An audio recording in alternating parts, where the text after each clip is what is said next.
Oh là là, j'y arrive pas. Ah là là. Oh là là, mais c'est hyper dur ce mot. Non, je vais recommencer. Oh là là. Oh, mais ça c'est dur.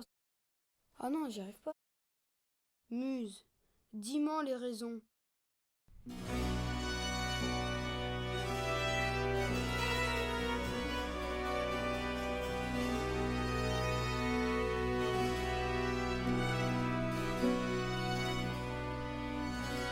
Moi qui jadis modulais mon chant sur un frêle pipeau, voilà que maintenant je vais chanter la guerre. Et celui qui vint des parages de Troie jusqu'en Italie, aîné qui sur terre et sur mer fut longtemps le jouet des puissances célestes, qui eut tant à souffrir, et fonda à ce prix la grande et la noble Rome.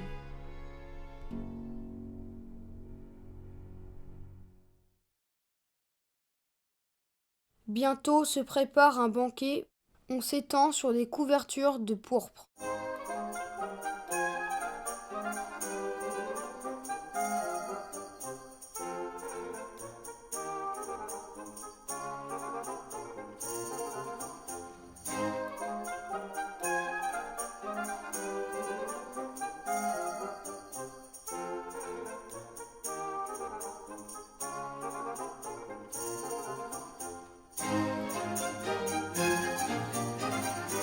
Les tables sont chargées de mets et de coupes.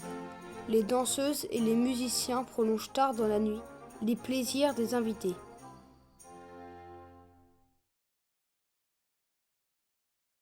Maintenant, Aîné entraîne son fils Ascagne à la chasse.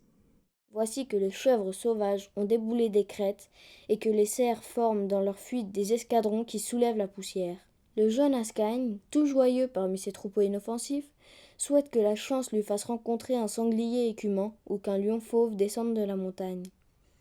C'est un cerf d'une beauté éclatante, se rafraîchissant sur la berge verdoyante. Ascagne, enflammé du désir de se couvrir de gloire, dirige sa javeline de son jeune bras vigoureux. Le dard, lancé avec force, vient traverser le ventre de l'animal. Si plaisant le jeu, si giboyeuse la chasse, la déesse Diane elle-même séjourne dans ces bois. Oft Schiebesitzen Elsamonten, oft Schiebezaren Brisfonten, oft Schiebesitzen Elsamonten, oft Schiebezaren Brisfonten. Hier Actaeon metis feit, hier Actaeon metis feit, was Jod by his own hands, and after mortals discovered to collect, here Actaeon metis feit.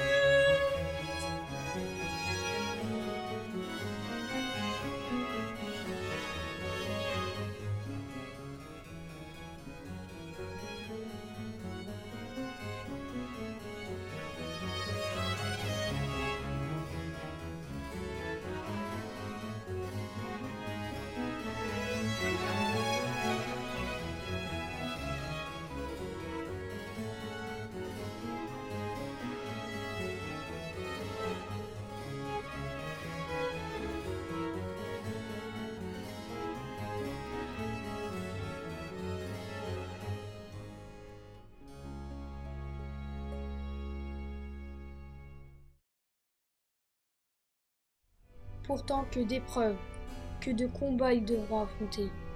Muse, dis-moi les raisons. Quelque divinité offensée? Un grand cri s'élève de toutes parts. On passe à l'attaque! On bande des arcs perçants, on fait tournoyer les javelots. Le sol est tout jonché de traits. Voilà que les boucliers et les casques s'entrechoquent bruyamment.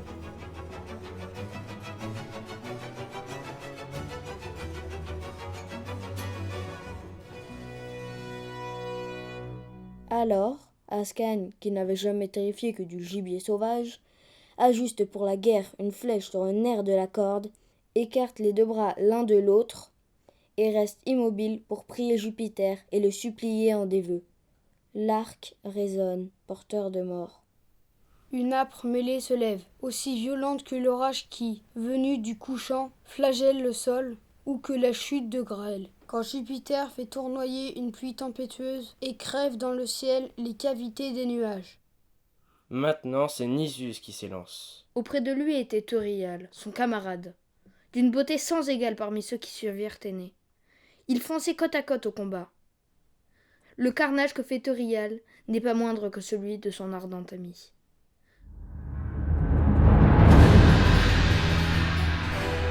Mais bientôt encerclé, Euryale se débat en vain de toutes ses forces. Il est écrasé sous les traits dirigés contre lui, et une épée ennemie rompt sa si blanche poitrine. Euryale roule dans la mort. Le sang coule sur son corps si beau, et sa tête défaillante tombe sur son épaule, comme on voit languir et mourir une fleur vermeille tranchée par la charrue. Nisus fonce pour venger son ami et fait tournoyer son épée foudroyante.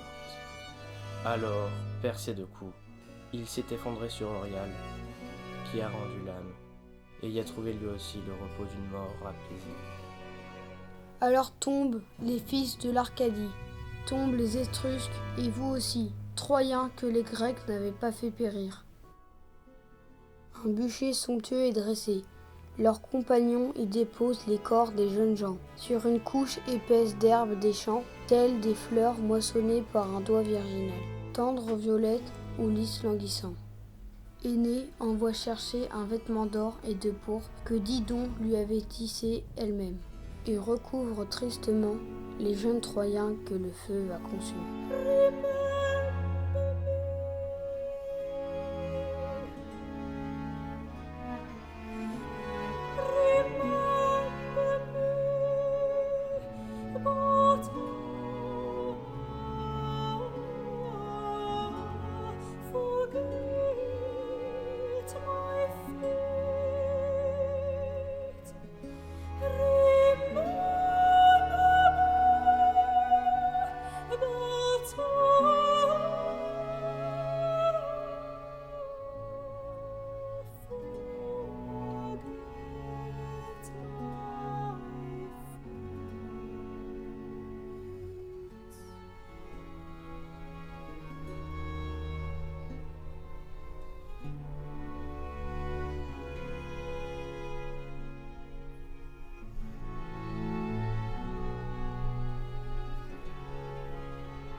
Énée qui eut tant à souffrir, et fonda à ce prix la grande et noble Rome.